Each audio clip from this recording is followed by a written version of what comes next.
This episode of the Party Loaded podcast is proudly sponsored by Audible.com.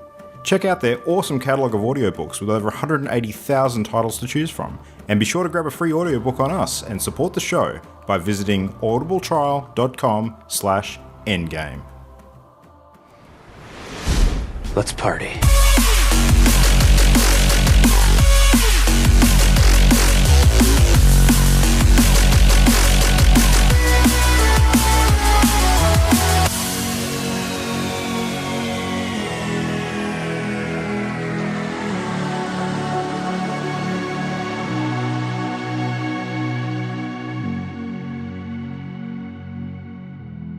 Hello, good evening, and welcome to Party Loaded, the video games podcast. Welcome back. My name is Luke. We have Ollie here. We have Jam here. Hello. Hello. We have no Mimo here. We are bereft one member of the party tonight, unfortunately. But that is all right. We'll soldier on in this extreme heat, which is currently threatening to make my room a hotbox of sorts. Jam, you're in icicle land. I'm so cold. It's great. Extreme heat. It's like So low great. 30s. Oh, it's I just, know, it's this is not extremely extreme. stuffy in this room. One of the byproducts of me trying to block out all of the sound of the rest of the house is that I tend to block in all of the air, which is terrible when I've been eating certain types of foods, but really good when you have air conditioning cranked, which I don't right now. So, no, it's all right. It's heading towards summer. It's getting towards the end of the year. Been a big year. Been a lot of stuff happening.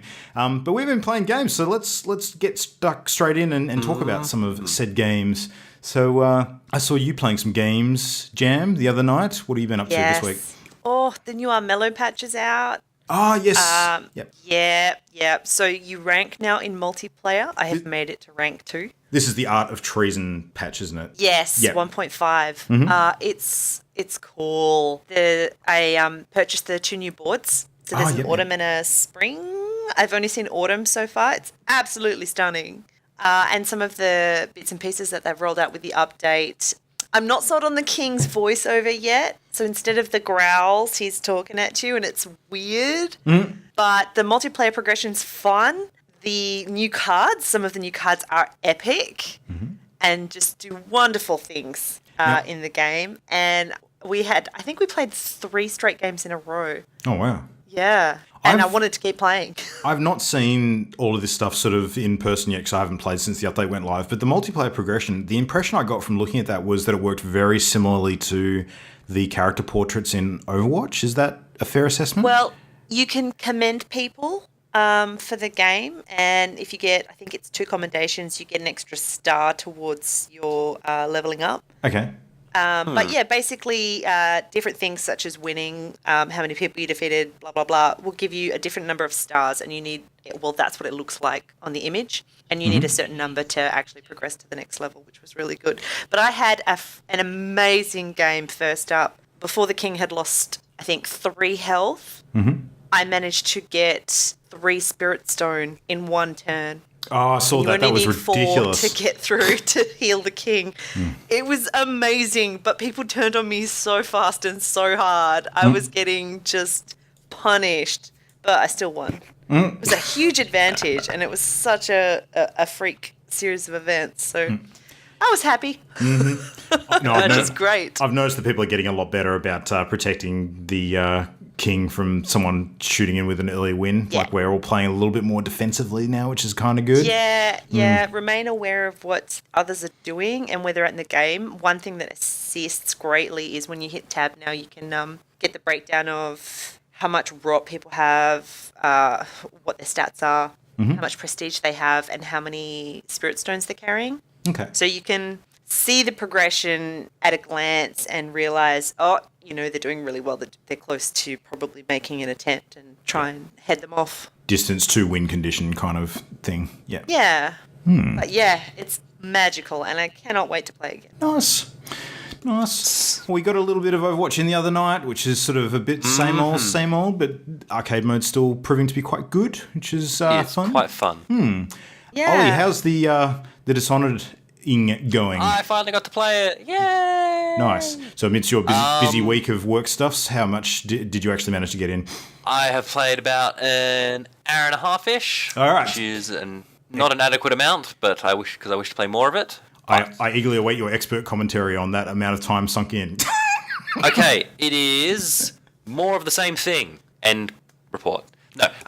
So I loved the first Dishonored to bits, and this is essentially more of the first Dishonored with a better graphics engine and a new plot. And I am 100% okay with this. Okay.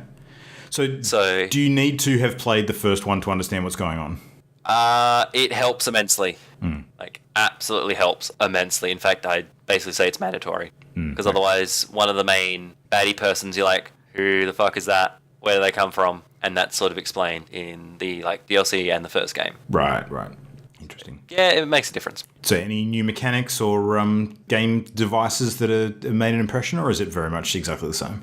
Well, you get two choices at the start. You can either play as Emily, which is the daughter, or you can play Corvo, which is the dad, and Corvo is the guy you played in the first game. So I picked Corvo because I'm old school like that, and he has the same abilities as before, whereas Emily has new and different abilities. So I will probably end up playing the game through twice just to get like both sides of the story sort of thing and test out the new abilities because hers sound really cool.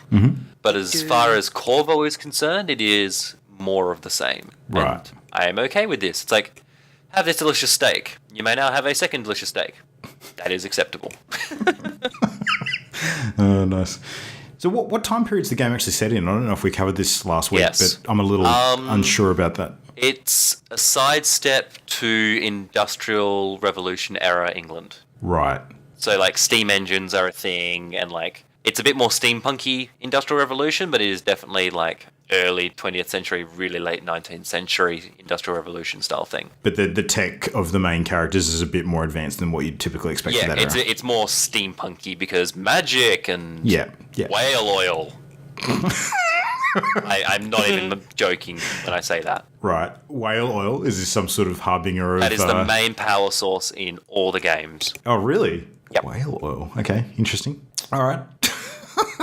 Well, I've been teetering on the brink of picking this game up and giving it a crack, but the thing that's holding me back is the fact that you actually do recommend playing through the first one, and I don't know if I've got the time resource to sink into doing both. Yes, you do. I don't know. Stop playing the game you're about to talk about and play this one instead. No, that's not going to happen. I've got Final Fantasy coming up in the next couple of weeks as well, so that's like 14 weeks of your life gone right there. Yeah, probably. I mean, typical Final Fantasy games, I usually go on the assumption that it's going to take at least 100 hours, probably more. So, yeah, that's a bit of time to bank. But not as much hours as this next one's going to take. Holy God. So, yeah, Pokémon Sun and Moon came out last Friday, guys. I've played a lot. Been playing a bit. No, it's been good.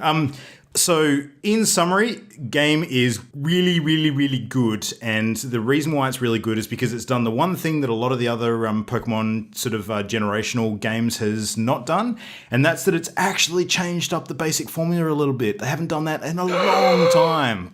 So, I'm kind of a little shocked, I must admit. Is it now Digimon? No, nothing like that. So they didn't go that radical. I mean, we talked about this earlier in the year. Like, most of the main sort of Pokemon games are very, very similar in the way that they are structured. Like, you typically have, you know, your 8 gym battles, you beat all the gym sort of leaders, you get your badges, you go to the Pokemon League, you beat the Elite Four and the champion, and you sort of win the league. And usually, at the same time of doing all that, there's some sort of antagonist group, which is either Team Rocket or Team Magma or Team Aqua or Team whatever, and you fight them along the way and sort of, you know, thwart some sort of world's dominating plot. So the way that Pokemon Sun and Moon is set up is so different, and it all ties into the setting, which is a place called Alola, which is basically like their spin on Hawaii. The way that they've done it is rather than sort of roaming around and beating gym leaders, you actually go to 4 different islands, and on those islands you have to take part in different trials to kind of move along in the storyline. But the cool thing about the trials is that they're not always battles. So, you know, some of the trials require you to take photos of Pokemon out in the wild. Some of them require you to complete puzzles. Some of them require you to find ingredients. There's a whole different mix of things that you have to do. But the great thing about it is that unlike the previous games where you're basically stuck in one location doing gym battles, the way that they've done it for this is it actually forces you to get out and around the world and actually experience the game, as opposed to just doing the same thing, rinse and repeat 8 times. So for that main reason, I am a huge fan of what they've iterated on. I think it's a big improvement on the past games and made it, fresh again, which is cool. So, and the islands are sweet. Like the way that they've themed each of the 4 islands is a little bit different in each case as well. Like there's one that's kind of like a Western themed one, and the Pokemon that you can catch there are kind of typical of that too. There's a new horse-like one called Mudsdale, I think I've got the name right, and it all sort of fits into the theme. So it's really cool. But man, there are some seriously good quality of life changes throughout the game that are really simple and not obvious at first glance as well, but they make a big difference to when you're playing the game. Like one of my pet peeves of the previous games too is that are you familiar with how the moves work in the Pokemon games? Like how you can actually sort of train moves on your Pokemon by using little machines in game, like that you pick up as items. Sort of. So kind of. Yeah. So each game there's usually like one type of move machines called HMs, or hidden move machines, and they're the ones that usually teach the moves that you need to get across different areas of the map. So, you can use a HM to teach cut, which allows you to cut down trees and get trees out of the way, blocking your path. There's one which allows you to push rocks. There's one that allows you to surf across water, stuff like that. So all of that is gone. Like they've removed that from the game entirely. What you've got now, instead of those hidden moves, is you actually pick up different Pokemon you can ride on, and you can sort of call them to you using like a little riding alert bracelet type thingy. But the reason why that's so good is because you no longer, when you're building your party of Pokemon, have to actually replace moves in that group with these HMs. Now you can actually, it frees you up completely to have whatever you want in your party, and you do the traveling bits separately. So I think it's a really big improvement because, previously I would select Pokemon to have in my party of 6 that fulfilled those needs that I didn't really want, but they ended up becoming kind of like, move carriers, but rather than actual sort of fighting team members that I wanted to develop. So that's made things a lot easier. I'm a huge fan of that, which is good. So yeah, game is cool, and I'm having a good time playing it. I think that the main story is probably going to take about 30 hours or so. I'm probably about 10 in so far. But I've had to play very stealthily because my son of 7 years old is getting the other one for Christmas, and I don't want him to know that Daddy started it before he has.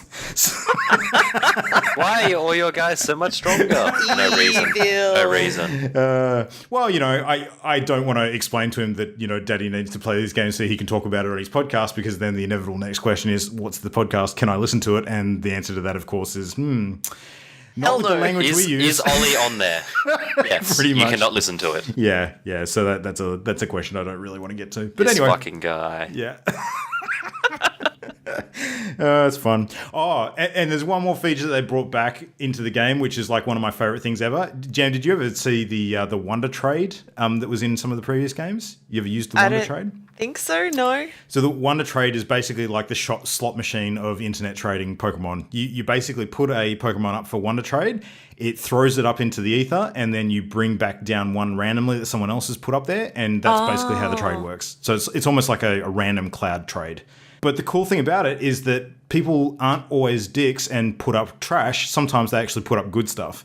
And when you have just started the game and you throw like a crappy, Rattata or a Pidgey or something up for trade, sometimes you get something back which is really, really good. And it's a good way to fill out your Pokedex too, because you get random stuff that you might not actually already have. So yeah, that's like one of my favorite features of the game. It's really cool. So yeah, Pokemon's good. Enjoying it. It's cool. I know that neither of you are probably going to play it. Probably not. Which is a shame. I will look at it on high from my PC Master Race perch. Yeah. Well, I mean, the only thing that's kind of a disappointment at this point is that there's one key feature for the game that's not going to be coming until mid-January, and that's the ability to bring in your Pokemon from previous titles. So the Pokemon Bank app, which is what the DSs use now to sort of transfer Pokemon between games. It's been optimized to work with Pokemon XY, Omega Ruby, and Alpha Sapphire, but it's not compatible with the new Sun and Moon yet. The patch is going to come through mid-January that allows that to happen. So we'll be able to play with literally everything, but not until then. So yeah, going to have to wait until we can sort of have the full range of stuff available for full-on competitive mode, which is going to be fun. So yeah, looking forward to that. It's going to be good. Might try and squeeze some Pokemons in PAX next year. We'll see how that goes. I say that every year and I never manage to do it, so we'll see if 2017 is going to be any different. I've got no idea. Anywho, so should we chat some game news? We've got a few things to cover this week. Sure. Symmetra was the big topic today. So Yes. the long-rumoured Symmetra changes for Overwatch have finally been announced and gone live in the PTR. And Ollie, I was mentioning to Jan before, I don't think I said this to you, I actually was pushed over the edge today and set myself up for PTR and hopped on and had a look. So, yeah. You've changed, man. I know. Changed. So, do you remember what the changes were? Do you have a list? All right, let's see if I remember. Mm-hmm. And just for those listening at home, I don't have the tab open here, so this is from memory. Just trust me on this. Cool. Her main gun, her beam, got increased from 5 meters to 7 meters. Yeah. So it's got a longer range. Doesn't feel like much longer, but a tiny bit, yeah. Yeah. She can store 6 turrets now rather than the 3, and they set up a lot faster. Mm-hmm. She no longer has her passive give 25 shields to everybody. She now can shoot a barrier forwards. That's a bit like Reinhardt's shield, but it's 1,000 HP, I think it is. And it goes forward, and you have to sort of follow that around. Yeah, so the way it shoots forward, the speed of it is very similar to her alt-fire sort of charge orb that she does. So it's not super fast, but the design intent for it, and this was sort of covered by Jeff Kaplan from the Overwatch team in the video post he put up about it, was that it enables Symmetra to be a lot more effective on offensive situations rather than just being a pure defensive pick. And I, having had a muck around with it, I completely agree. Like the ability to shoot that barrier up the field and advance behind it and kill dudes from behind it is great, not just for you, but for other people in your team as well. So it's really, really handy. Or you can just shoot a barrier at a whole bunch of dudes that are coming at you and nick off around the edge somewhere while they're, wondering why they can't shoot through it. So, yeah, it's good.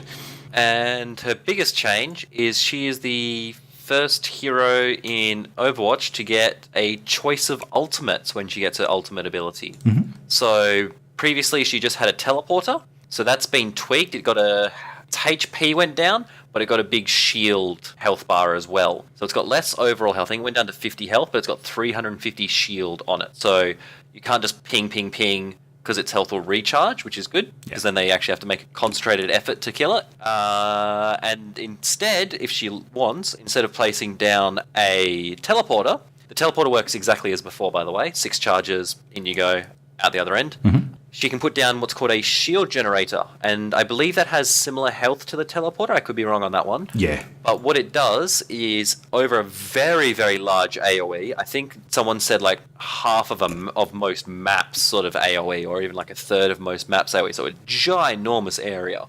It doesn't need line of sight. It gives 75 shields to all your friends. Yeah.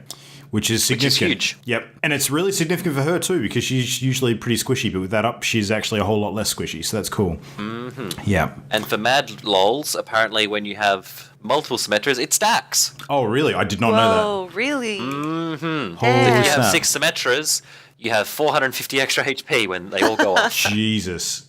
See, I like Which the is timing. hilarious. This is a good time because Sombra seems like a natural counter Oh, yeah. for all of her tricksiness. So, yeah, it's interesting. I can imagine that actually. Like if Sombra managed to hack her, it would be sad times. There's so much I'm stuff. intrigued to see if she can hack her shield generator and turn it off. That's what I mean. Or like hack the shield around the teleport so that all you have to knock out afterwards is the health. I have no idea. We shall have to ponder these Curious. questions. Curious. Well, I mean, in theory, Sombra would be able to hack Symmetra directly and stop her from deploying it in the first place. But yeah, that's a good question. We'll check that out. But yeah, no, I'm a huge fan of the changes. Like I've always been a very fond Symmetra player to begin with. Like she's probably my second most played character after Farah. But I do think that I tend to play her a lot more on defensive maps and don't use her much offensively at all. And that's probably going to change a great deal with these alterations because you feel a lot more able to contribute when you're not just sort of, protecting a point, which is good. I think that's kind of the whole idea behind what they've done. So, yeah, good. What else we got? So, Overwatch done with Uncharted 4. There was news for during the week, which I thought was quite interesting. So, now this appears to be a theme this year. There's been a lot of games that have had this kind of thing added. And I don't like this theme. yeah, it's when done well, it can be fun, but I don't know. It just seems to be a theme that they've done to death a little bit. So, Uncharted 4 is getting a wave-based survival mode coming next month, and the way that's gonna work is kind of exactly like it sounds. Like there's a new free DLC coming to it, which has a mode where you can basically fight wave after wave of the different mercenaries that you fight in the main game, and then after X number of waves, you have to fight like a boss baddie. Very similar to other games that have done this kind of mechanic in the past, and the most recent one that's had the wave type mode, of course, has been Gears 4 with the Horde mode. There was talk earlier this year about them doing something similar for Metal Gear 5, which sounded terrible because it was all zombies and weird crap that doesn't exist in the main game. But yeah, I don't know. It seems like a cheap kind of idea for an add-on, but maybe I'd be more cynical if they were actually charging for it, which they're not. I don't know. I mean, what do you not like about this sort of thing, Ollie? It doesn't fit with the game. Not every game needs a horde mode. You can have games that go, we tell a cool story, which is Uncharted. Uncharted is a story game. It's as simple as that. Yeah. Like, it is a glorified quick time event with cutscenes in between. That's fine. It's for that, it's brilliant. Like, doesn't need a horde mode mechanic. It just doesn't. I'm sorry. I mean, I would argue in the case of Uncharted that, the combat, while it was decent, probably wasn't sensational enough to warrant it either. It's quick time event combat. Yeah, I wouldn't not be great. Quite that critical, but it's not. It's certainly not enough to build on for something like this. It's not remarkable enough, I guess, is what I'm kind of getting at. Put it this way: if you made all of Uncharted just a movie, done. You could. It doesn't need to be a game. Well, they But are. it has a multiplayer component already, so they're just building on that multiplayer component. And the multiplayer component I tried for, was it Uncharted 2? Oh, I can't remember. It wasn't great, but that was the first time they ever tried it, whenever that was. See, for me, their multiplayer component, which is the co-op component, has been you're watching the movie together, essentially. Like. I don't know. I mean, I had similar doubts about The Last of Us when they had multiplayer introduced for that game, because it was, very much a story-based game. It was not the foundation that you would expect them to build on to do multiplayer. But as it turns out, multiplayer Last of Us was actually really, really good. So it was amazingly fun. Yeah. But here's the thing. It's not horde mode multiplayer. True. Horde mode is very specific and very niche. Because deathmatch isn't. Yeah. Sorry. I realise how hypocritical that is. But I don't think this game needs it. No, agreed. I don't think it sounds terrible, but it sounds unnecessary to me. Like, it literally just sounds... And this is the cynic in me. Sorry, guys. Bring it down. It just sounds like, oh, our sales have dipped, or there's not enough headlines on our Uncharted game. Quick, release something so we're back in the headlines. That's what it strikes me as. Yeah. I think you're right. I don't think anyone's going to go out and buy Uncharted for this mode alone, but the fact that it gets them mentioning the name again and it gets it in the spotlight again, there's probably more to the point up towards Christmas. So, yeah, I would agree. So what else have we got? Another game that's been out of the spotlight a little bit up until recently is Pokemon Go. And finally, they've got around to introducing some features to that game again, which probably should have been available on launch. That is the nearby Pokemon feature of the game is now finally working as it should and actually showing Pokemon that are nearby on the map, which is awesome. And not only that, actually giving you a bit of an indication as to when you're traveling in the right direction, which is something that people have been crying out for since the game released, because they removed it shortly afterwards because it was broken. Now it's finally back. And the big thing that sort of dropped today is they've just out of nowhere added the Pokemon Ditto to the game as well. This is the shape-changing Pokemon that can take on the form of any other Pokemon in the game.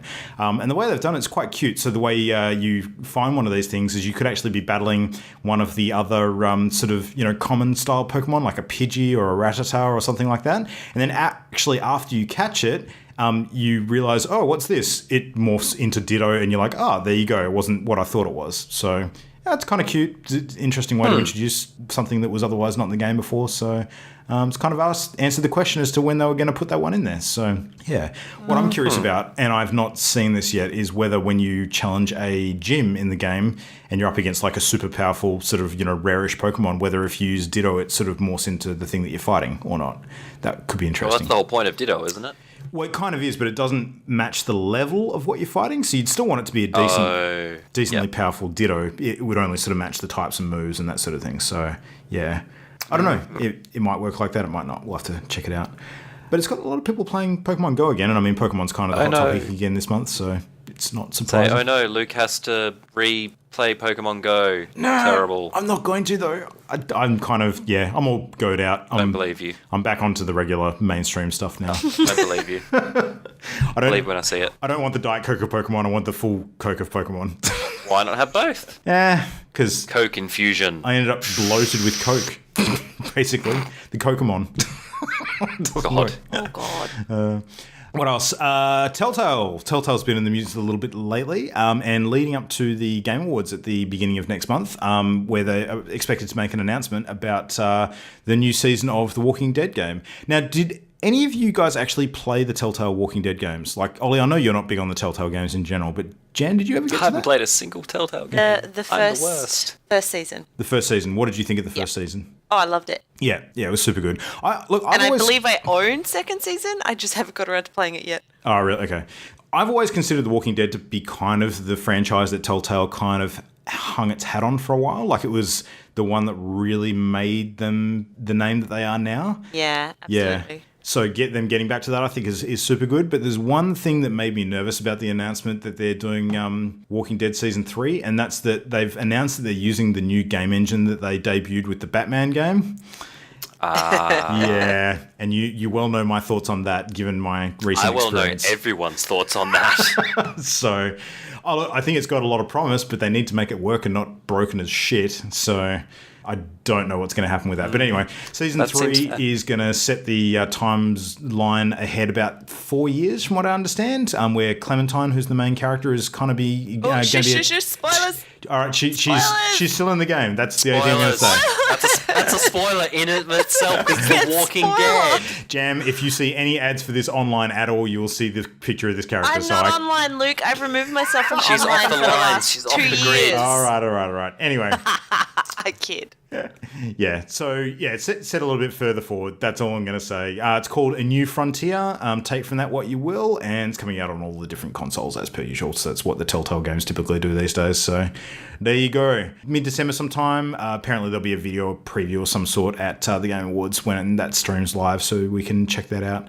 Now, there was something that I found out about this week listening to the Giant Bombcast of all things, actually, and I went and sort of looked it up and read a bit more on it.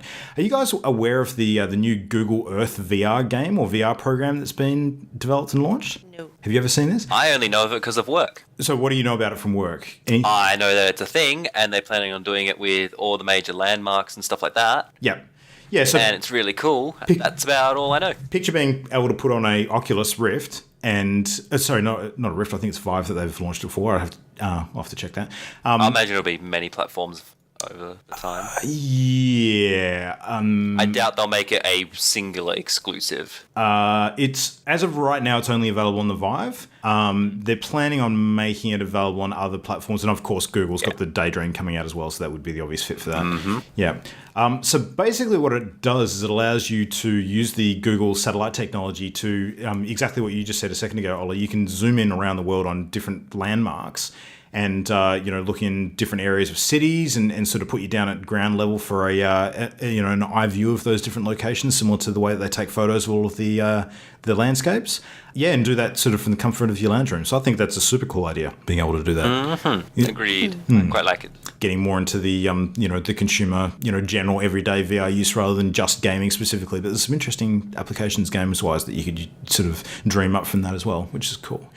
Anyway, we mentioned Game Awards a second ago, so that's probably one of the bigger things that we can dig into a little bit with news this week, because the nominees for 2016 were announced, and I'm sure that we've all got some thoughts on those, and we can whiz through just a few of them if you would like. Let's say, shall we speed read them? Yeah, so I'll just speed read the categories. We've got Game of the Year, Best Game Direction, which I think is kind of a redundant one when you've got Game of the Year, because Best Game Direction kind of covers the same stuff.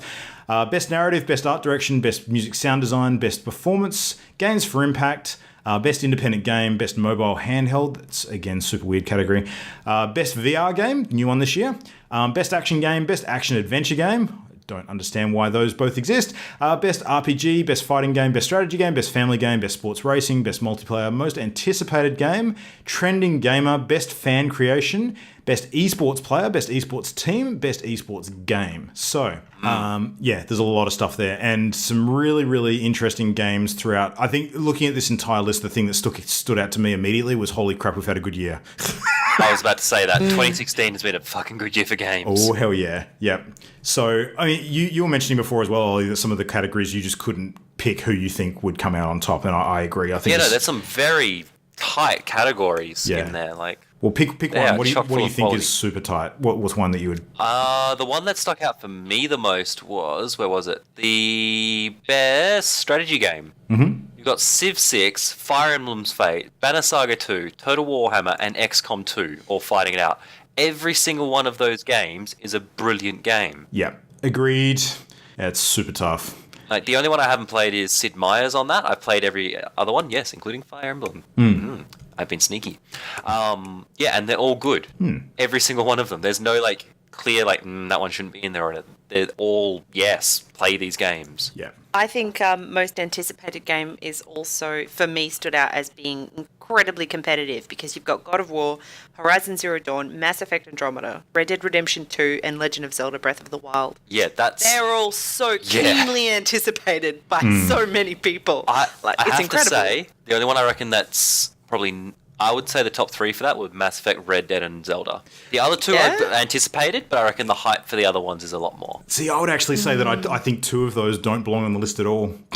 Really? Yeah. So, I mean, the thing with most anticipated game is it's listed as an upcoming game that's shown significant ambition and promise in moving the gaming medium forward. Now, for that to be the case, we actually have to have seen a little bit of the content of the games to understand how they're going to play and what substance they're actually going to have behind them. And as much as I love Red Dead and God of War from what we've seen in the very brief amounts of footage that have been shown, they've shown us dick about those two games. So I don't understand how they can even be on that list when we're just making some really wild assumptions about what they're going to be. Because hype. Yeah, but hype is a thing that you shouldn't be basing awards like this on. But it's literally called the Hype Award. It may as well be called the Hype Award. Yeah, it's maybe. Anticipation. Maybe. But it's all about the hype. But then you're basing it on the product of previous games. Like, if you're going to base it on the Hype Award, then really it comes down to Mass Effect and Zelda. I don't think any of the others come close when it comes to the solid base of franchise that those two would be building on. Agreed. Yeah. So it kind of defeats the purpose. Look, in terms of what they've shown, I think they've shown a decent amount of Breath of the Wild now. Like, there's quite a bit of that out in the wild, pun intended, that you can actually have a look at. And they've shown a fair bit of Horizon Zero Dawn now. I mean, we've all played that as well. Mass Effect, probably more in the last few weeks. They've shown a little bit of that, but again, not a whole bunch. Red Dead, they've shown virtually no gameplay. And God of War, they've only shown the short amount of gameplay that was on the video at E3 during the year. That's it. So, I mean, how are they supposed to base their picks on just that? I think that's a very strange one. That's all I'm going to say. Hype. All right. Fair enough. What other stuff is interesting? Best multiplayer? Holy shit. Yeah, there's some good ones there. Battlefield 1, Gears 4, Overcooked, Overwatch, Titanfall 2. Titanfall 2 shouldn't be in there.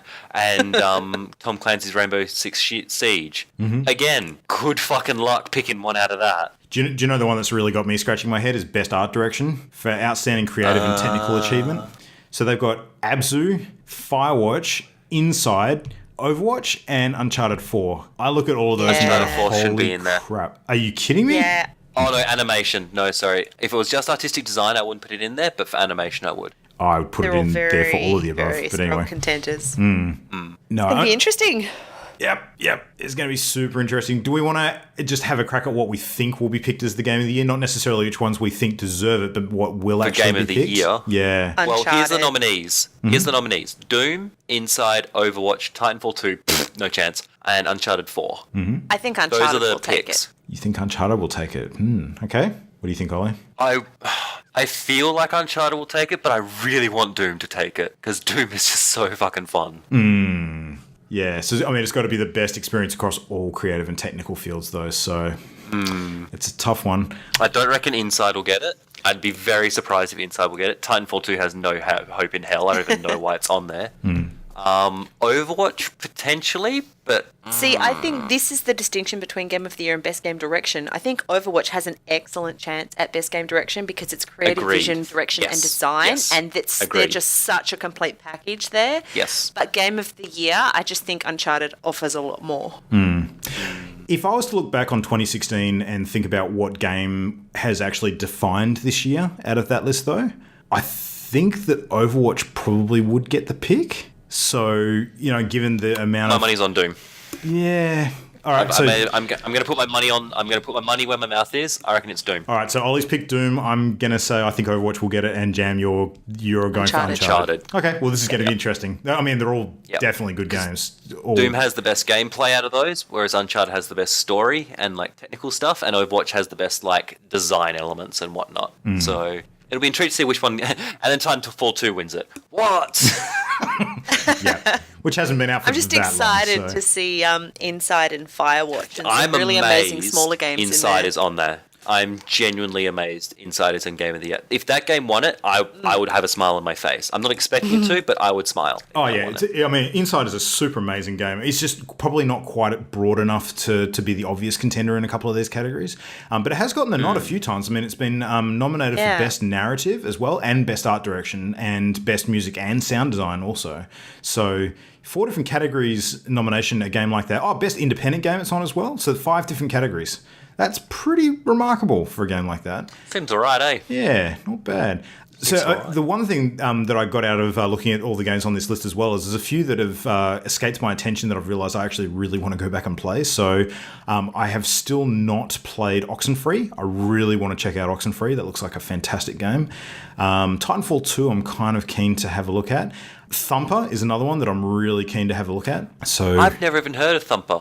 So Thumper's a racing rhythm game, from what I understand. So is potentially designed to be played as VR as well, but it's kind of like... I'm only going from what I've seen so far, but Ollie, if you imagine, in Guitar Hero, how you sort of see the... I'm literally looking the trailer up as we speak. All right, cool. So you're probably going to get the idea pretty quick then. But when I looked at the video of Thumper, I imagined in when you play Guitar Hero or Rock Band, how you sort of see the track with the notes sort of coming down at you, and it almost looks a little bit like you're on a racetrack and trying to hit those different notes at the right time. It's almost like if you took that concept and made it into a full-blown racing game. Oh no, this is just Audio Surf. This is just the next version of Audio Surf. Okay, I've never played Audio Surf, so I'll take your word It for it. does the exact same thing, but it's more primitive. Okay, cool. Could be Oh, right. sweet. I will play this, yeah. I loved Audio Surf, so... Well, I mean, I love games like that with a really good soundtrack as well. So, I really enjoyed playing Double Wars a month or so ago. That was the same sort of thing for me. So, twin stick shooter with all the fat beats. It was cool. Enjoyed that. But yeah, anyway, Game Awards is going to be happening and broadcast live on the 1st of December. So that'll be coming up in a couple of weeks. We'll get to check out what actually wins and what gets various different nods. A couple of minor bits of news sort of linked to the Game Awards as well. So there was a bit of controversy last year, if people remember, because we spoke about it on the show, when Hideo Kojima was basically given an award and was not able to accept it because Konami sort of blocked him from attending the show. So this year, he has actually been nominated for a particular Industry Icon Award, and Jeff Keighley will be basically presenting that to him when he rocks up at the event. So that'll be a little bit of indication for him, which is kind of cool. So nice to see him honoured. And he has contributed to the Game Awards for a number of years too, so it's kind of fitting that he has a bigger part to play eventually. So that's good. The other one that was interesting this week is that one of the categories for the Game Awards, which we just mentioned a second ago, was, just going to find it again, Best... fan creation. So there was a couple of games under Best Fan Creation, one by the name of Pokemon Uranium and one by the name of Project A2MR, which was basically a Metroid 2 remake. Now, it turns out that both of those games have actually been removed from the Game Awards ballot. Now, it's obvious that Nintendo's probably gotten involved and said, there's obviously some breach of intellectual property use here. Same reason why we got them removed off the, off sale in the first place. We obviously don't want them to be, honoured at the Game Awards because they, legally should not exist. But the interesting thing is that leaves that category with 2 contenders. So now there's only Brutal Doom 64 Coin flip. and Ender of the Shards of Order.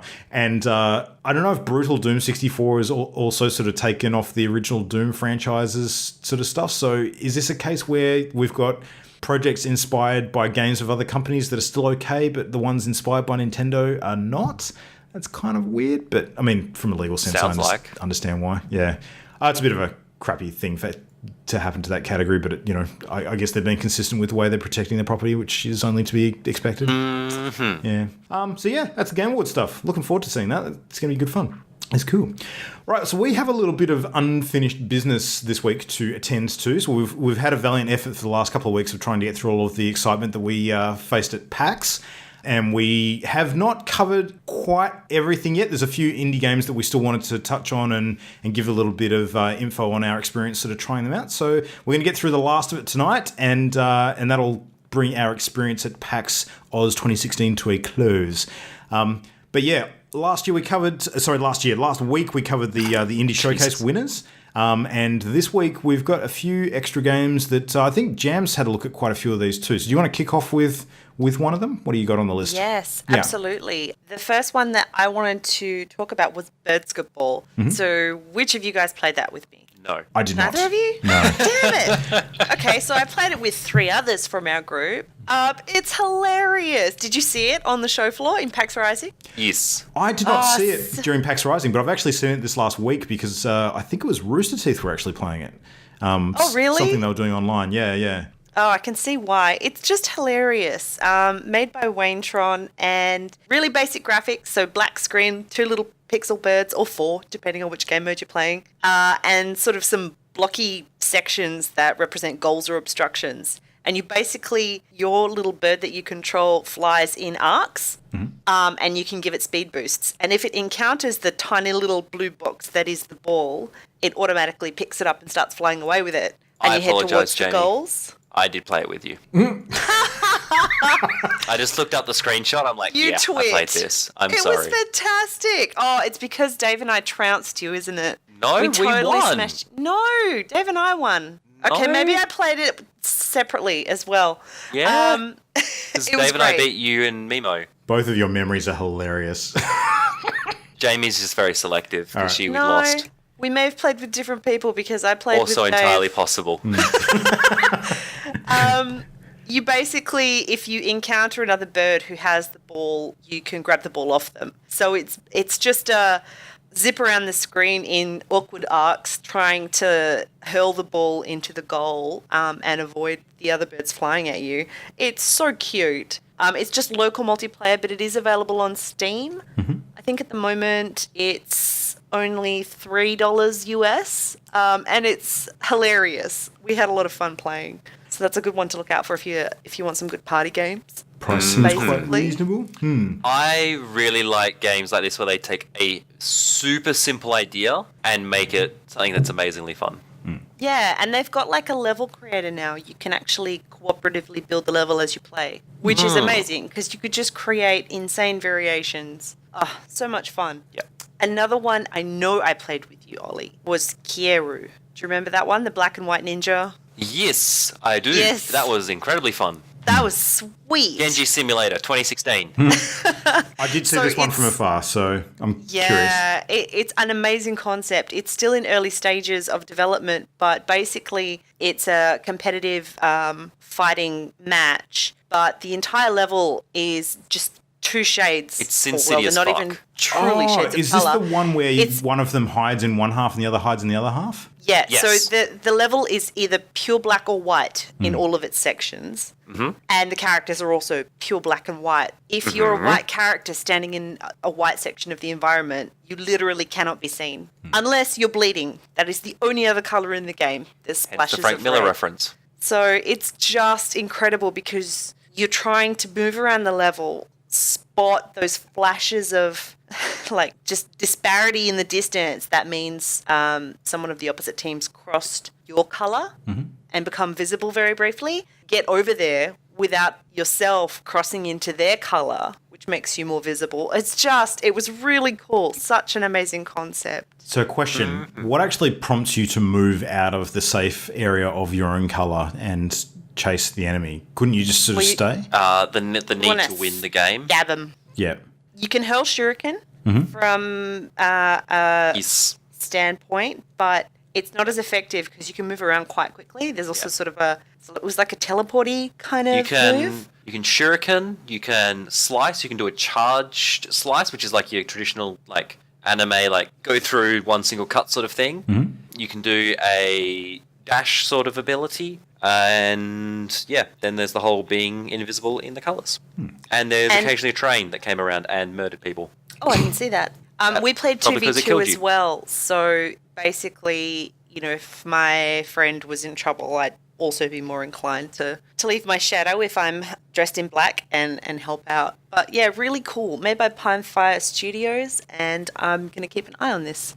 Such a neat idea. Oh, so I you was a fan. Don't know if it's out yet? It's been greenlit. I don't think it's available.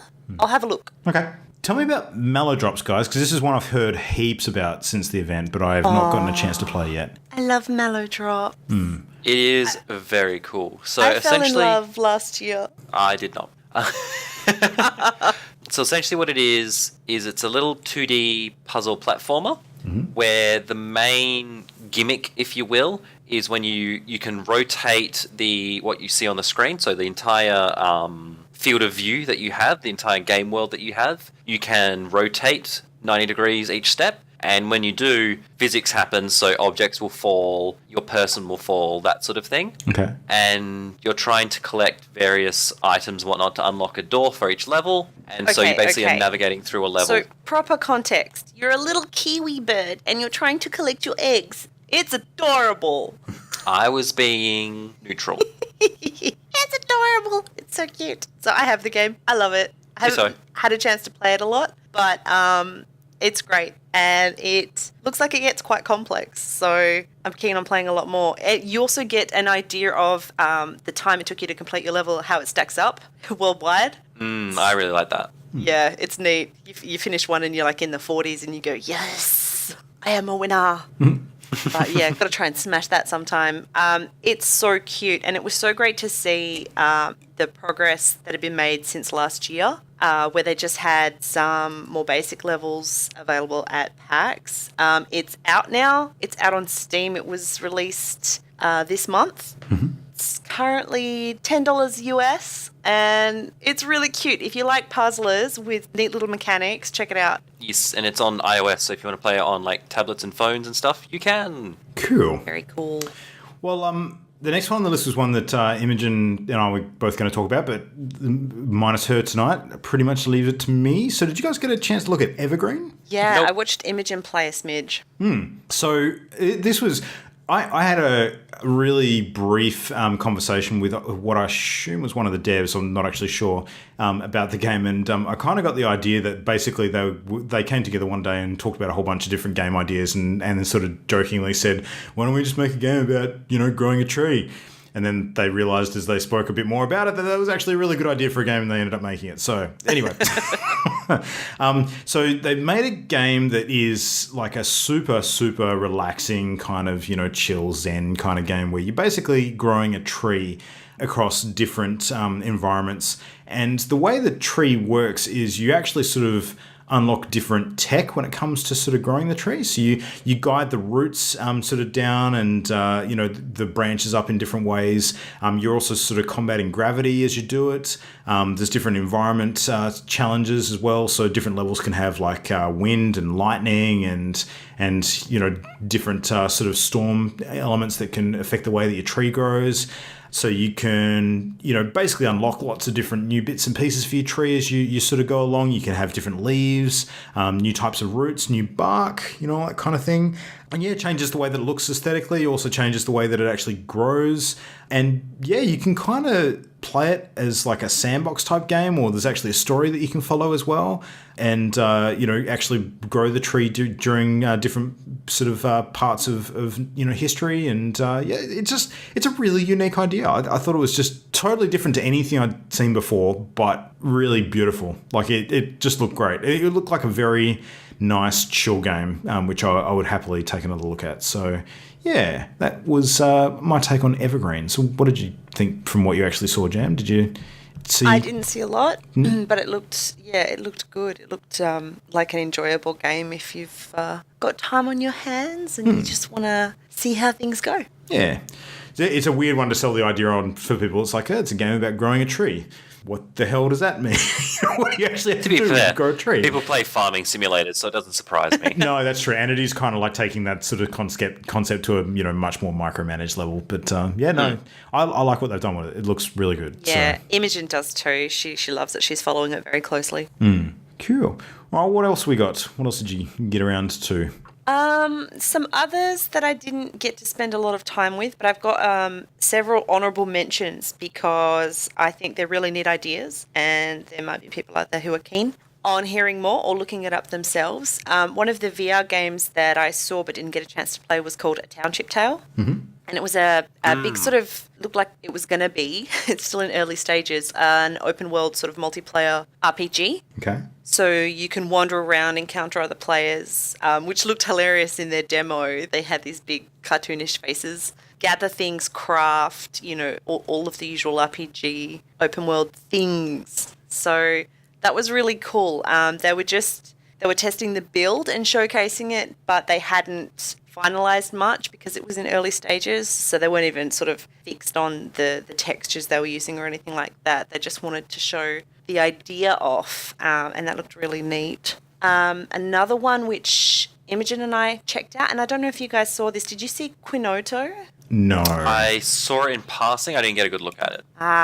It was cute. Again, still in development, but it's a little sort of, it's like a storybook, but there's a slight puzzle element to it because the images that appear on screen as you go through each small section of the story have something hidden in them, and you can draw a line across the screen and actually fold the image over to meet up some segments to create a new image to unlock the way forward. So that was really neat. It's such a cool idea. I haven't seen it before. It worked really well on the touch screen.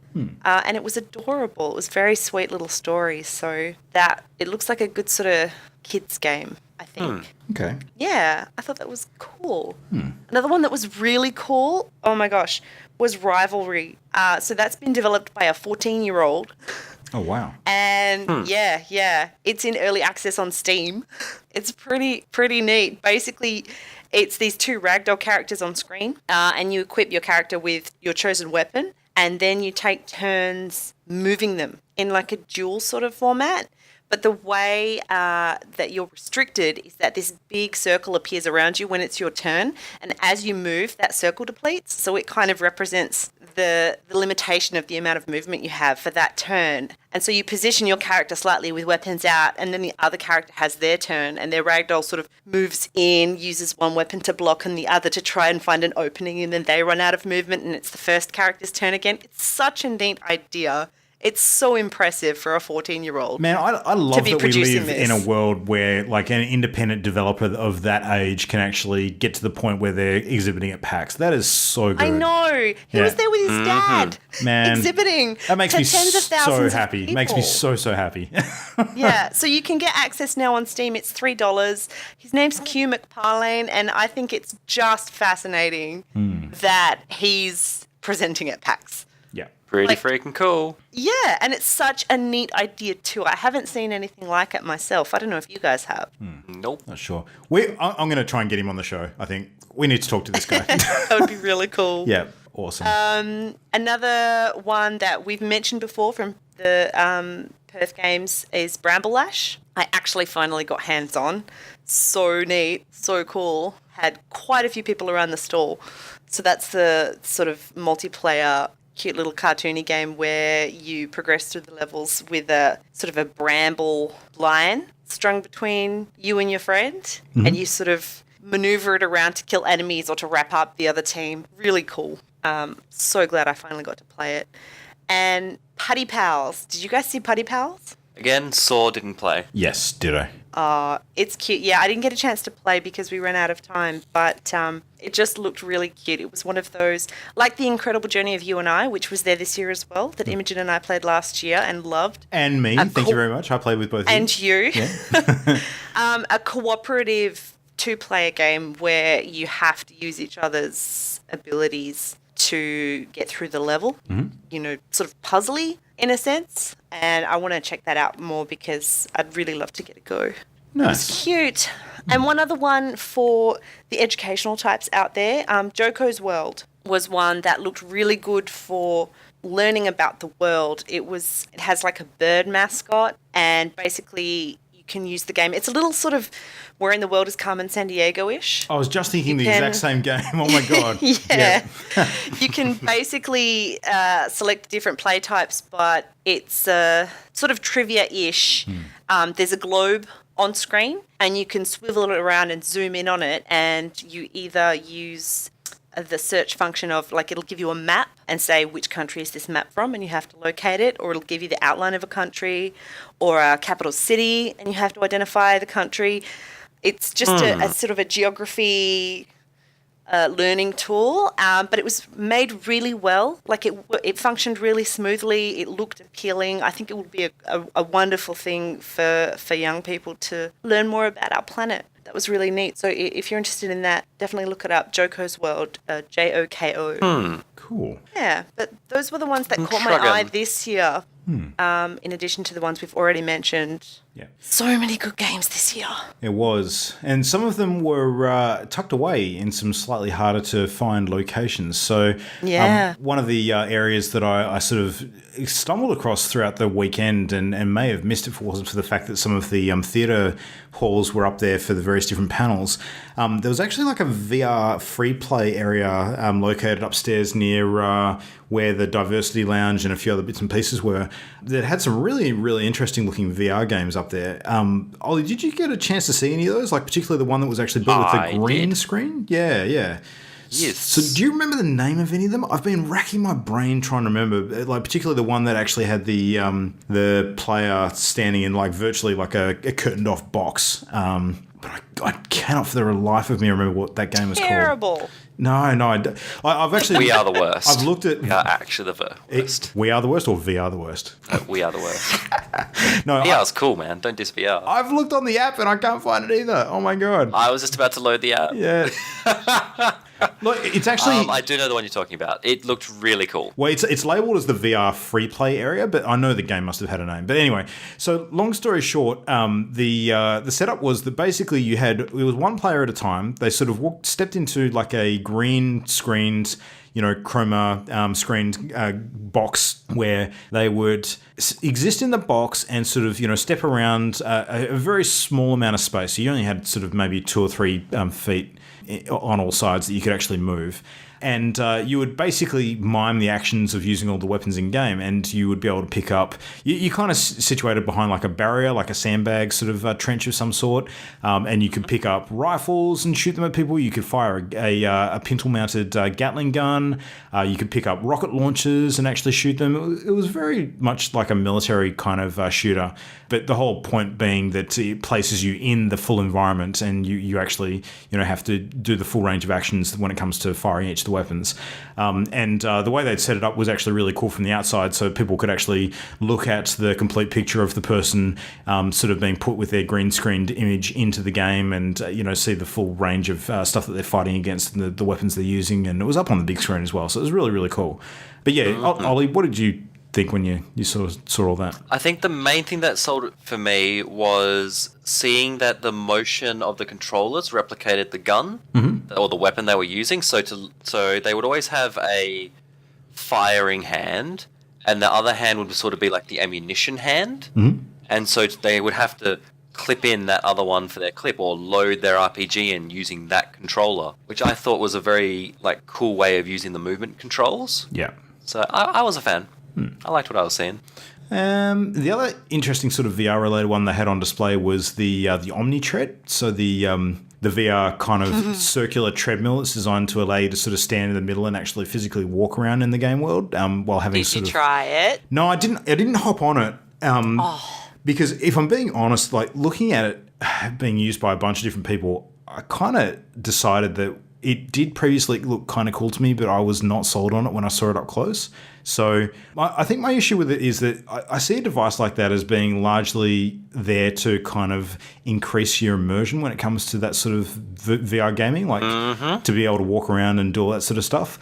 But the issue that I had looking at it is that it looked like people were having to push so hard on the base of it with their feet, like really kind of push it out as opposed to how you'd normally walk on a treadmill, that it seemed to me like that huge amount of effort required to actually push it in the direction that you wanted to go would probably just break the immersion anyway. So I didn't think it would probably be as good as I suspected. So I don't know. What did you think? I wasn't interested in trying it because I know I'd manage to trip over a curb if I did. I prefer sitting down when I game. Yeah. I think that because it's one of the earlier, well, relatively earlier models, it'll have that flaw and then they will just get better and better. Yeah, it's probably true to us. Like anything, early adoption, you'll pay a premium and it won't be super great, but you'll get it first. Yeah, no, I don't know. I actually remember using a similar device, albeit a little bit bigger, at a VR arcade about 15, 20 years ago that was actually located in Perth. And it kind of amazed and amused me that sort of thing is coming back around now and not looking quite as sophisticated as the one that I remember using back then. So, yeah, it was just weird. It was a weird deja vu kind of thing for me. It depends on... Well, essentially it depends on, was the other one like a mass market product, relatively speaking? No, it was a custom built jobby. Yeah. There you go. Yeah. So I, to this day, can't actually remember what it was, but yeah, I don't know. We're good at remembering things. Yeah. Yeah, high five, guys. Good job, memory. The Way to device at justify PAX, those media passes. the device at PAX was the Omni Tread. Sorry, I don't Yog. remember the one from 20 years ago is what I mean. So Oh, yeah. yeah, because that was like a long time ago. I don't know That's if it was. fair. I don't think it was a commercially available product either. So yeah. But yeah, no, there you go. As far as other tech on display, I mean, there was... I think it was a proliferation of VR, but still a huge amount of demand for the VR sort of systems. There was, queues for days and forward bookings, and a lot of people were still missing out on using all that sort of stuff, which was... The forward bookings was such a better idea than the queues. Yeah, definitely. So much better. I agree. Yeah, definitely. I think that maybe some of them could have done with sort of blocking off certain elements of the booking until later in the weekend, though, rather than just filling them all up sort of ahead of time. Some did. Yeah, some did. Some obviously didn't. Yeah.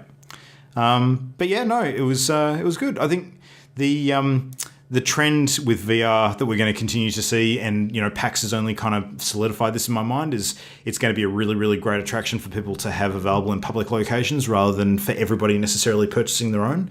So we're starting to see, and there's one in Perth that's popped up in the last week, like a VR arcade.